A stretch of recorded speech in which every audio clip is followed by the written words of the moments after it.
मध्य प्रदेश में बीजेपी ने आज सबको चौंका दिया। मध्य प्रदेश के मुख्यमंत्री के लिए यूं तो कई नामों की चर्चा चल रही थी, मगर केंद्रीय पर्यवेक्षकों ने विधायक दल की बैठक में मोहन यादव के नाम का ऐलान कर दिया। मोहन यादव उज्जैन दक्षिण से विधायक हैं। किसी ने सोचा तक नहीं था कि मुख्यमंत्री के लिए मोहन यादव के नाम का ऐलान किया जाएगा। शिवराज सिंह चौहान ने मोहन यादव के नाम का प्रस्ताव रखा, जिसे सर्वसम्मति से मान लिया गया। मोहन यादव के नाम के ऐलान के साथ ही शिवराज सिंह चौहान की छुट्टी हो गई है। शिवराज सिंह चौहान ने राज्यपाल को अपना इस्तीफा सौंप दिया। उनका इस्तीफा मंजूर भी कर लिया गया है और इसी के साथ ही अब एक नए अध्याय की शुरुआत हो चुकी है मध्य प्रदेश में मोहन यादव के नाम के साथ ही।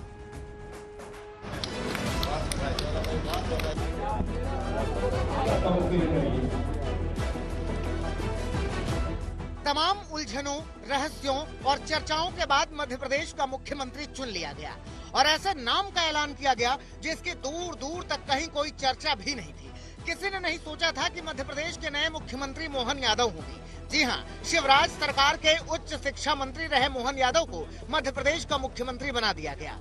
मैं केंद्रीय नेतृत्व पे माननीय यशस्वी प्रधानमंत्री, माननीय यशस्वी गृह मंत्री, हमारे राष्ट्रीय अध्यक्ष नड्डा जी, मैं सभी का आभार मानता हूं, केंद्रीय नेतृत्व का, प्रदेश नेतृत्व का। मोहन यादव के नाम के ऐलान के साथ ही ये तय हो गया कि शिवराज सिंह चौहान की छुट्टी हो गई है। उन्होंने इस्तीफा दे दिया और उनका इस्तीफा मंजूर भी कर लिया गया।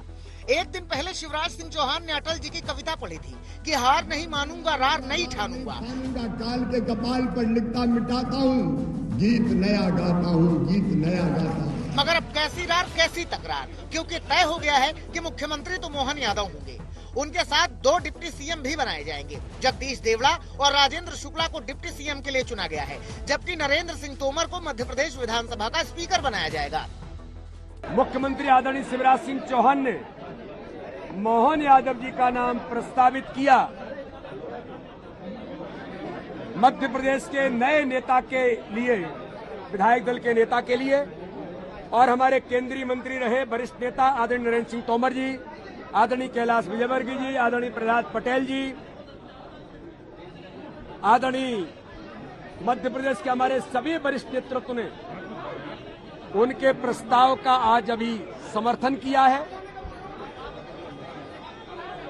और मैं मोहन यादव जी मध्य प्रदेश के विधायक दल के नए नेता के तौर पर आज वो निर्वाचित हुए हैं। मैं भारतीय जनता पार्टी मध्य प्रदेश की ओर से, मध्य प्रदेश के करोड़ों करोड़ कार्यकर्ताओं की ओर से उन्हें बहुत बधाई और शुभकामनाएं देता हूं।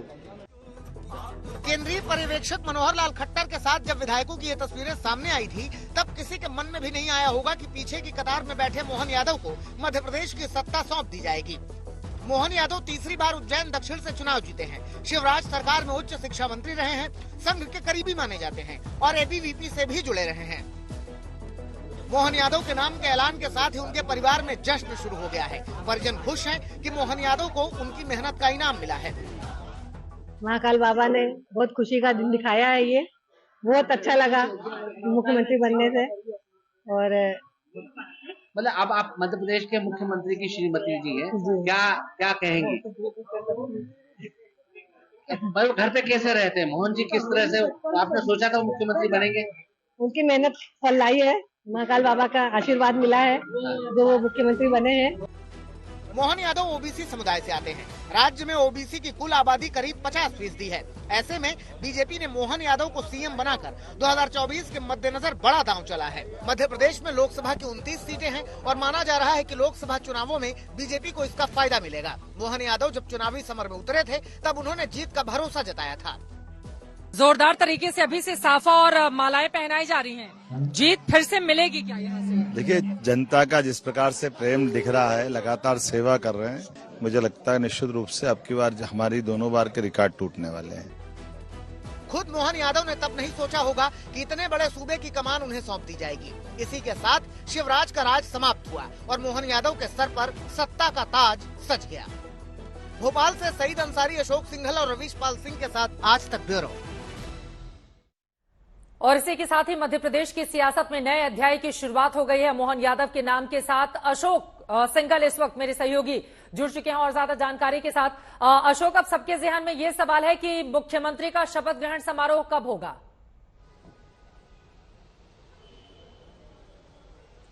बिल्कुल यही सब पे नजरें लगी हैं सबकी, लेकिन असली बात ये थी चित्रा, प्रधानमंत्री मोदी के बारे में कहा जाता है कि वो चौंकाने वाले फैसले लेते हैं और इस बार मध्य प्रदेश में भी ऐसा ही कुछ हुआ। तमाम बड़ी बड़ी चर्चाओं के बीच मोहन यादव को मुख्यमंत्री बना करके मध्य प्रदेश का सबको चौंका दिया है और कहा जा रहा है कि इस यादव मुख्यमंत्री को बना के यूपी और बिहार को साधने की कोशिश की है 2024 के लिए।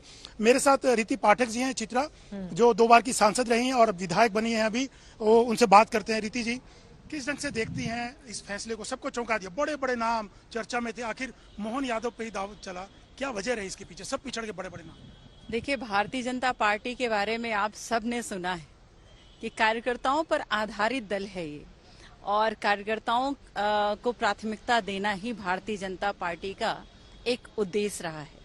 किस तरह से जमीनी कार्यकर्ताओं को अच्छी जिम्मेदारी के लिए काम सौंपा जाए, किस तरह से जमीनी कार्यकर्ताओं को आगे बढ़ाया जाए, इसका एक सबसे बड़ा उदाहरण आज मध्य प्रदेश के इस आज के दिन में निकल कर आया है। डॉक्टर मोहन यादव, जिनका निर्णय भारतीय जनता पार्टी ने मध्य प्रदेश के मुख्यमंत्री के रूप में लिया है, हम सब के लिए बेहद ये सुखद क्षण। बाकी सब कैसे पिछड़ गए और इनको एकदम बना दिया? प्रहलाद पटेल, शिवराज सिंह चौहान, नरेंद्र सिंह तोमर, सब पिछड़ गए।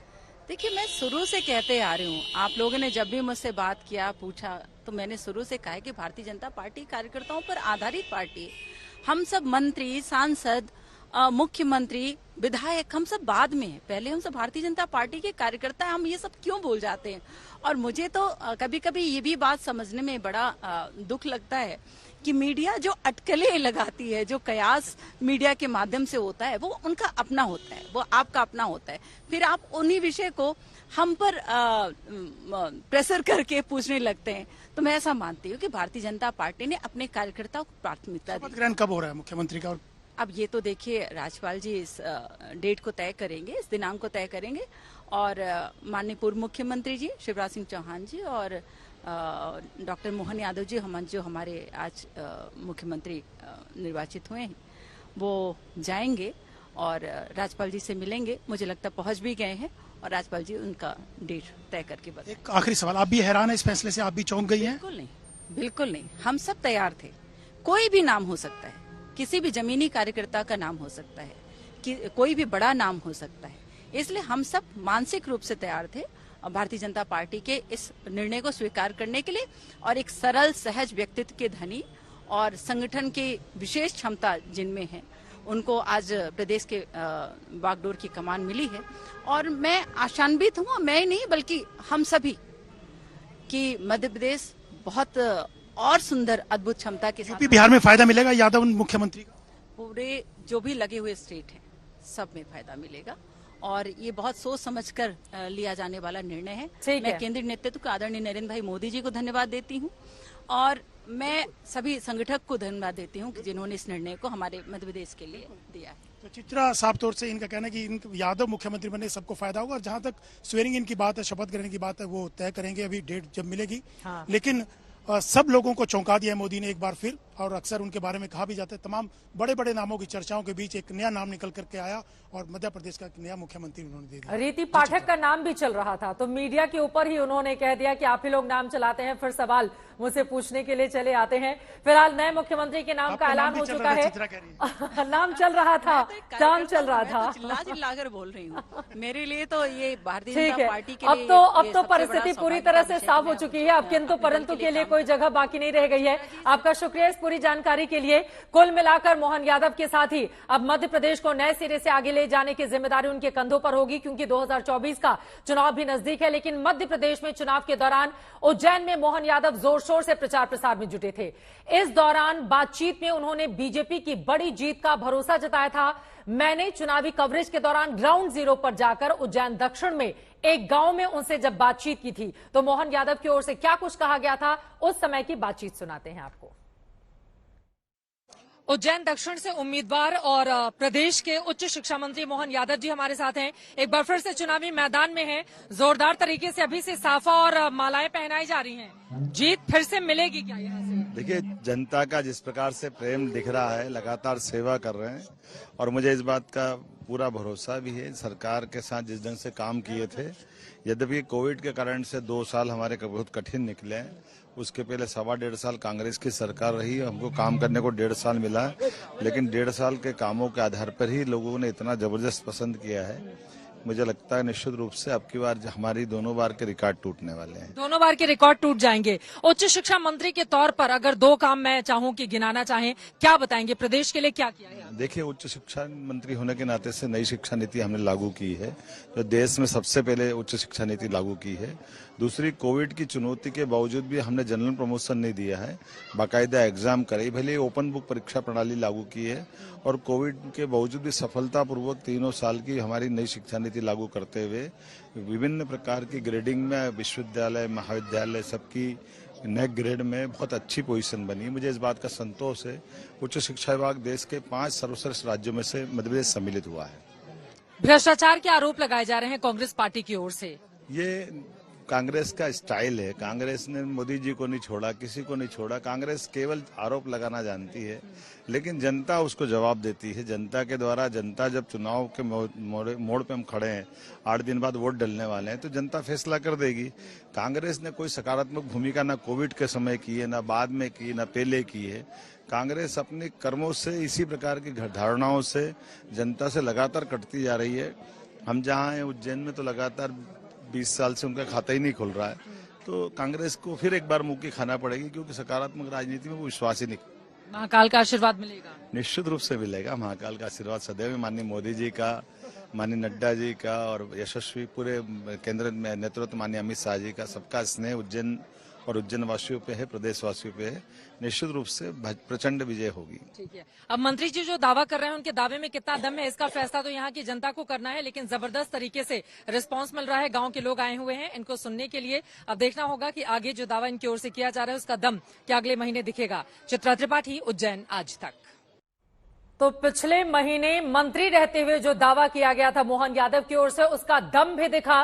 प्रचंड तरीके से चुनाव भी वो जीते और उसके बाद प्रदेश का मुख्यमंत्री उनको बना दिया गया है। महाकाल का भी आशीर्वाद मिला, नरेंद्र मोदी का भी, जेपी नड्डा का भी, गृह मंत्री अमित शाह का भी, और जो बातें आखिरी में वो कहते हुए नजर आए। कुल मिलाकर बीजेपी ने मध्य प्रदेश में नए नाम के साथ चौंका दिया है सभी को। मगर सवाल यह है कि राजस्थान में अब क्या होगा?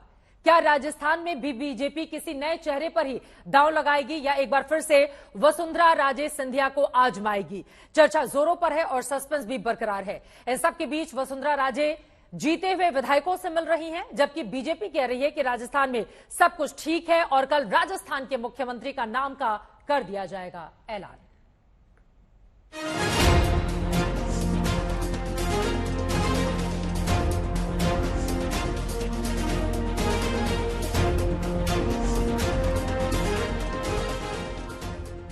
राजस्थान का रण तो बीजेपी ने जीत लिया, मगर मरुस्थल का महाराजा किसे बनाया जाएगा?